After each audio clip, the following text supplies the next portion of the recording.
Uyu murenge uri ku mpera z'umurenge, bivuze ngo uhana imbibi n'uwundi murenge. Twiteguye gufatanya n'abo bafatanyabikorwa bazubaka uwo murenge.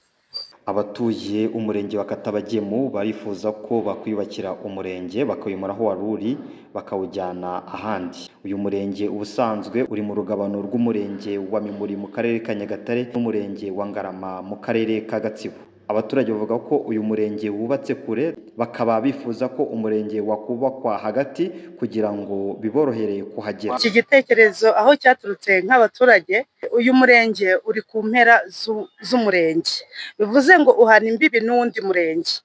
Noneho abaturage bamwe na bamwe kugira ngo baze kwaka serivisi ku murenge bagaturuka kure, amatike bikabagora, abadafite amatike no kuza n'amaguru nabyo bikabagora, ariko twaricaye turareba dusanga umurenge wagakwiye kujyamo hagati na hagati kugira ngo buri muturage wese bimworohere muri transport, ndetse kandi kugira ngo nabo baturage babashe kubona serivisi nziza kandi ku gihe. Umurenge nuramuka ugiye hafi y'abaturage bizabohereza muri za serivisi bakeneye, kuko aho hantu umurenge uzaba uri ni hafi y'ahantu isoko riri, ni hafi y'ibitaro, urumva serivisi zose tuzajya tuzisanga hafi. Hari amashuri, urumva nimba umuturage yategeshaga 2,500 kugira agere ku murenge, yasubirayo agategesha ibindi 2,500 nk'aho nari naturutse, ibyo bikaba 5,000. Wa muturage wo hasi uwa Nyakabyizi utabasha kubona 1,000, icyo gihe hari igihe yakererwaga kubona serivisi kugira ngo amanze akorere itike imuzana. Ariko umurenge nujya hagati na hagati, icyo gihe bizaba byoroshye, tuzasanga byoroshye ari nka 500 cyangwa se n'amaguru kuba bishobora. Uruhare rw'abaturage narwo twarukozeho, twiyemeje yuko twebwe abaturage tugiye gushyiramo imbaraga zacu kugira ngo twese bitworohere, aho twagiye twitanga amafaranga yo kugira ngo dufashe muri icyo gikorwa cyo kubaka umurenge wacu. Muri gahunda yo kwishakamo ibisubizo muri abaturage mwazanye iki gikorwa, n'ubuhe butumwa kimuha abandi banyarwanda ndetse n'abandi bose batarumva gahunda yo kwishakamo ibisubizo? Murakoze. Ubutumwa nagenera abanyarwanda muri rusange nuko bakegera Katabagemu. Dufite ibyiza byinshi bitandukanye, dufite abahinzi ntangarugero, ndetse by'umwihariko Katabagemu ifite ubworozi buri hejuru kurusha ahandi hantu. Wari burotse ku ruhande, ni ibintu bigaragara kuko kuva ku murenge wa Nyagatare kugera hano ku murenge wa Gatsibo ni kure cyane. Ni byiza rero kuba batwemereye yuko bagiye kubishyira hagati, tuzabishyigikira. Hari uruhare rw'umurenge rwa leta, ariko hari n'uruhare rw'abaturage. Nk'amwe abaturage mwiteguye gute? Twiteguye gufatanya n'abo bafatanyabikorwa bazubaka uwo murenge. Uruhare rwanyu ni uruhe?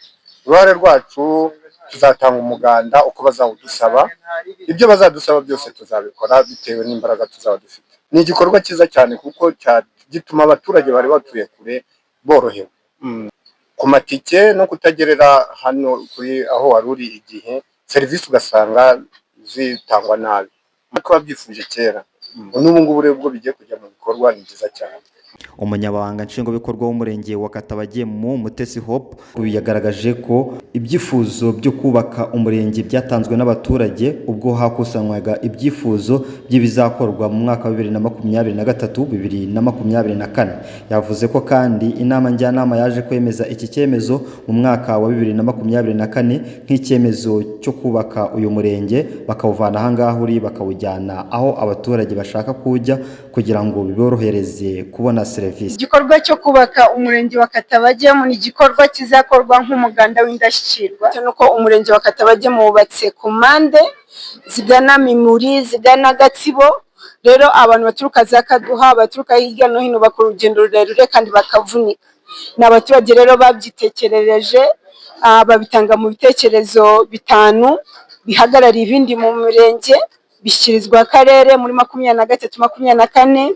Nyuma yaho babinyuza mu nama njyanama, ariko n'ubuyobozi bw'akarere burahasura. Nyakubahwa meya yahaje kenshi abona ko uyu murenge uri ku ruhande kandi abaturage bibagora kubona serivisi. So abaturage rero nibo babyitekerereje kandi babitangaho umurongo n'uburyo byakorwamo. Murakoze cyane. Umurenge wa Katabagemu ni umwe mu mirenge 14 igize akarere ka Nyagatare, ukaba ufite ubuso bwa kilometero kare 98, ukaba ufite utugari 9, imidugudu 47, abaturage 43,719.